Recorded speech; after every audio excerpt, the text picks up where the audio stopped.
Terima kasih Anda masih bersama kami. Saudara, jelang libur Natal dan Tahun Baru, harga kebutuhan pokok seperti beras di pasaran langka dan mahal. Dampaknya sejumlah warga di Ngawi berebut beras murah di Pasar Besar Ngawi. Sementara di Mojokerto, warga dan aparatur sipil negara atau ASN antre membeli beras di pasar beras murah. Sejumlah warga ini berebut untuk bisa membeli beras murah jenis SPHP yang dijual oleh pedagang di Pasar Besar di Ngawi. Menyusul kosongnya pasokan beras yang dikirim oleh Bulog pada pedagang sejak 2 pekan kosong. Agar merata, satu warga hanya boleh membeli 1 bungkus berisi 5 kg.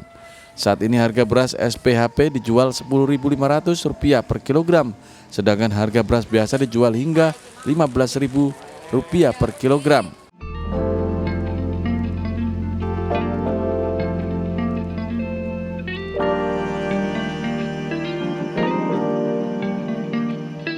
Kita di tempat yang lain juga ada, tidak semuanya itu kebagian, bahkan terbatas. Saya juga setiap hari kadang 1, besoknya enggak. Jadi cukup buat makan yang di rumah-rumahnya karena kan ada juga karyawan. Ini saya bukan untuk dijual, jelas untuk dikonsumsi. Yang dulunya tuh 1 minggu dapat dua kali pengambilan. Nah sekarang ini udah 10 hari, bahkan sampai 9 hari itu belum dapat jatah dari Bulog. Oh, jadi nggak ada pengiriman gitu ya? Nggak ada pengiriman dari Bulog, nggak ada orderan dari Bulog.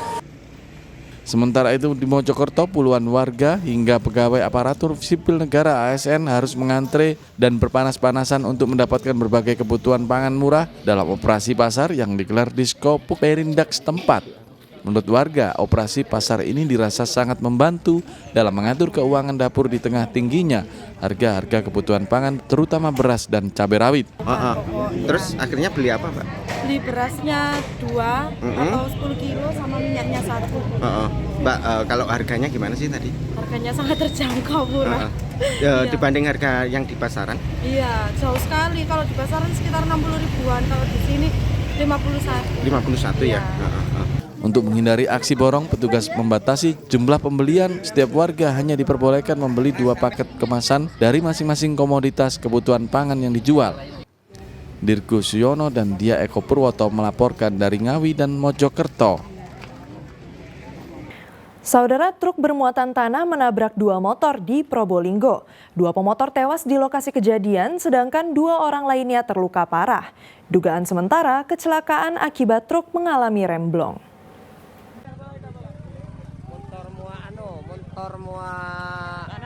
Kecelakaan ini terjadi di Jalan Raya Condong, Kecamatan Gading, Probolinggo. 4 orang pengendara motor tergeletak di jalan raya usai ditabrak truk bermuatan tanah. 2 dari 4 korban meninggal dunia, yakni Hayi dan MZN yang masih berusia 6 tahun. 2 korban lainnya terluka parah, yakni orang tua MZN, Muzaki dan Rofiah. Seluruh korban dievakuasi ke Rumah Sakit Umum Daerah Waluyo Jati Keraksaan, Kabupaten Probolinggo. Kecelakaan bermula saat truk yang melaju dari arah timur atau desa Condong kehilangan kendali diduga akibat remblong di jalan yang menurun. Pengemudi truk yang tidak dapat menguasai laju kendaraannya menabrak sebuah motor yang melaju searah dan 1 motor lainnya dari arah berlawanan. Usai menabrak 2 motor, truk terguling dan muatannya tumpah. Untuk kronologisnya, dugaan awal kami karena saat ini masih dalam proses penyelidikan, dugaan awal kami adalah kendaraan truk tronton tersebut berjalan dari arah timur. Kemudian diduga, kami masih menduga ada kegagalan fungsi rem sehingga menabrak 2 sepeda motor yang berjalan, 1 di depannya dan berjalan berlawanan arah. Oke, untuk korban dan sekarang dievakuasi? Saat ini korban sudah kami evakuasi ke Rumah Sakit Waluyo Jati Keraksaan, Kabupaten Probolinggo. Untuk kepentingan penyelidikan, pengemudi truk dibawa ke Mapolsek Gading. Sementara warga menyingkirkan tanah muatan truk yang tumpah dan menutupi separuh badan jalan. Dandi Adi Gafur melaporkan dari Probolinggo.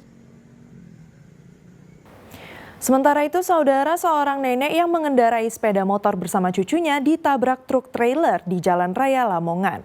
Akibat peristiwa itu, sang cucu meninggal dunia, sedangkan neneknya terluka parah. Kecelakaan terjadi di Jalan Pantura, tepatnya di Desa Kebonsari, Kecamatan Sukodadi, Lamongan.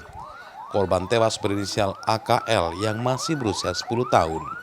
Menurut sejumlah saksi yang ada di lokasi kejadian, peristiwa bermula ketika pengendara motor bernama Sumi Haryati, warga Kebonsari, Kecamatan Sukodadi, yang memboncengkan cucunya berjalan dari arah timur ke barat.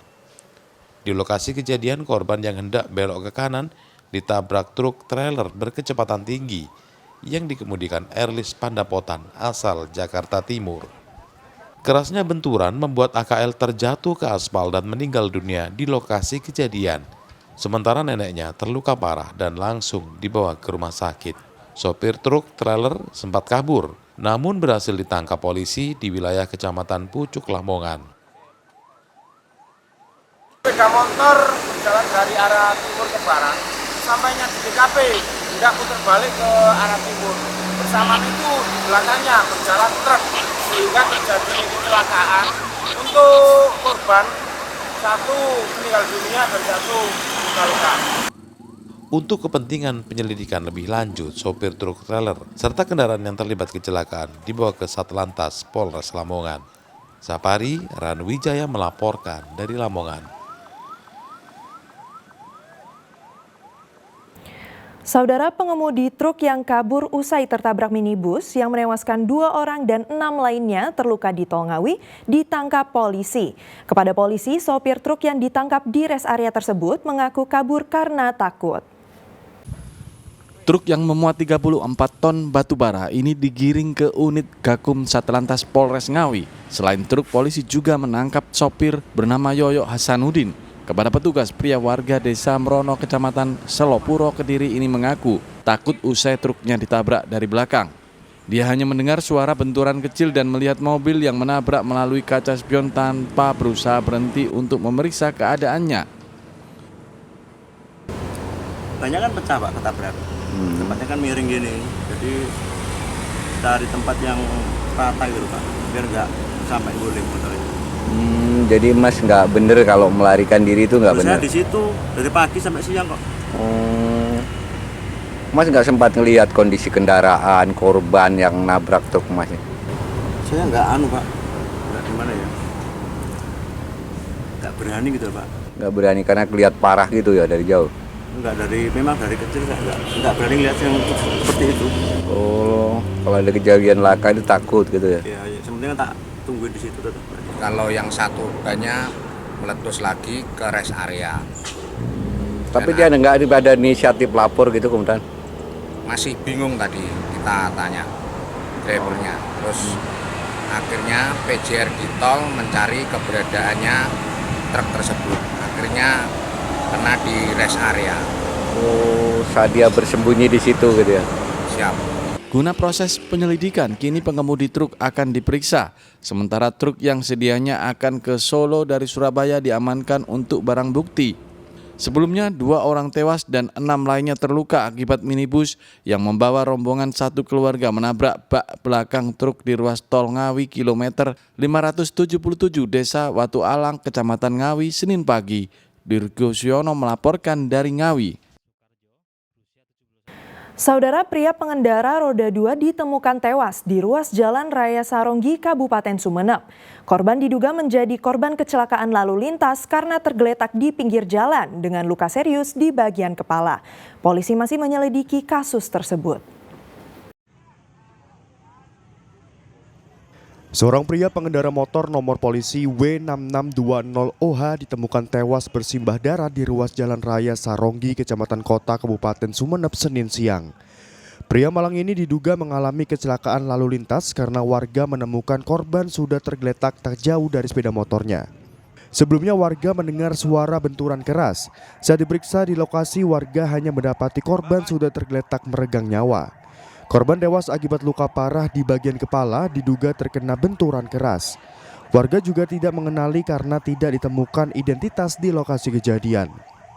Seperti ini ada tabrakan ya Pak ya? Iya. Terus korbannya gimana Pak? Ya orang laki-laki ya kepalanya pecah. Meninggal di tempat Pak ya? Meninggal di tempat. Terus sampean kejadian ini tahu Pak? Oh, pas kejadian nggak tahu. Saya pas ada di halaman rumah.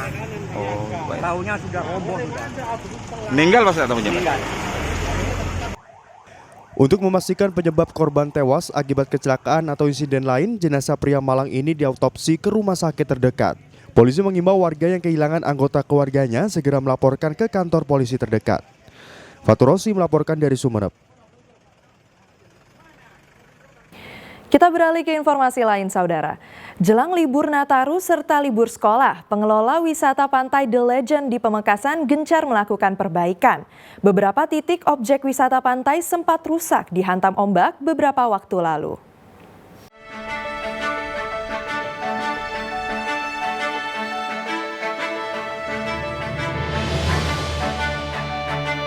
Tempat wisata Pantai The Legend di Desa Padelegen, Kecamatan Pademabu, Pamekasan terus berbenah dan melakukan perbaikan sambut liburan Natal dan Tahun Baru serta liburan sekolah.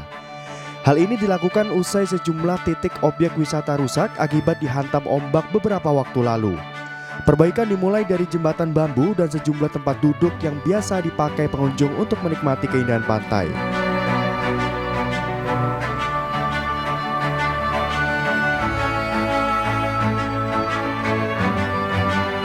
Tidak hanya itu, pihak pengelola juga membersihkan sampah laut yang mengotori bibir pantai. Wisata Pantai The Legend ini dikenal menyuguhkan keindahan pasir pantai dan hamparan pohon cemara.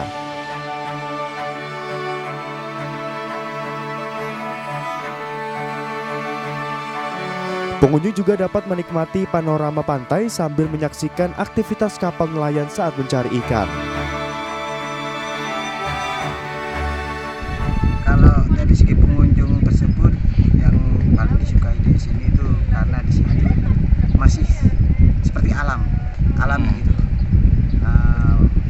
Tidak ada sentuhan atau renovasi lukisan-lukisan apapun. Itu semuanya alami gitu.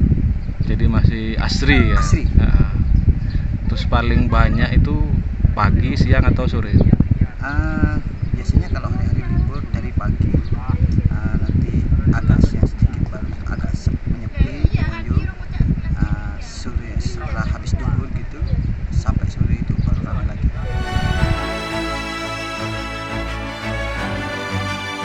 Biasanya pada musim libur Nataru dan liburan sekolah, pengunjung Pantai Legend bisa mencapai 1.000 orang per hari. Fatur Rosi melaporkan dari Pamekasan, Madura.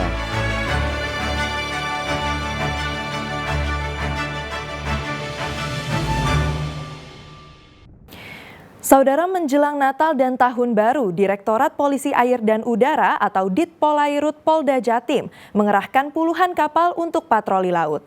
Selain patroli keamanan laut, polisi juga mengantisipasi gangguan cuaca buruk. Selat Bali menjadi salah satu perhatian penting saat momen libur Natal dan Tahun Baru. Di Selat Bali disiagakan 46 personel khusus dan 3 kapal patroli sebagai antisipasi potensi gangguan keamanan selama perayaan Natal 2023 dan Tahun Baru 2024. Direktur Polisi Perairan dan Udara Dirpol Airut Polda Jawa Timur, Kombes Polisi Arman Asmara Sarifudin mengatakan, selain patroli keamanan laut, polisi juga mengantisipasi adanya gangguan akibat cuaca buruk. Dan kita akan backup Ketapan Gili Manuk ini dengan 3 kapal. Dengan kekuatan 3 kapal harapannya dapat memberikan rasa aman dan nyaman terhadap yang melaksanakan kegiatan Natal dan Tahun Baru, baik dalam hubungannya dengan kendaraan maupun masyarakat yang akan bepergian ke Pulau Bali maupun ke Nusa Tenggara Barat serta Nusa Tenggara Timur, begitu juga sebaliknya dari Nusa Tenggara Timur Barat maupun Bali ke Jawa Timur. Secara keseluruhan, Ditpol Airut Polda Jawa Timur mengerahkan 50 kapal patroli yang disiagakan di sejumlah titik rawan perairan di Jawa Timur. Operasi Lilin Semeru 2023 dalam rangka pengamanan Nataru akan dilaksanakan hingga tanggal 3 Januari 2024 mendatang. Berdasarkan data, diprediksi sekitar 16 juta warga akan bergerak di Jawa Timur selama libur Nataru. Salah satunya akan melintasi Pelabuhan Ketapang, Banyuwangi untuk menyeberang ke Pulau Bali maupun ke sejumlah kawasan wisata yang ada di wilayah Kabupaten Banyuwangi. Taufik Ferdiansyah melaporkan dari Banyuwangi. Dan saudara, informasi tadi sekaligus menjadi akhir perjumpaan kita dalam Liputan 6 SCTV Daerah Jawa Timur kali ini. Atas nama seluruh kru yang bertugas, saya Keisha Prabawa mengucapkan terima kasih atas perhatian Anda. Selamat beraktivitas dan salam SCTV.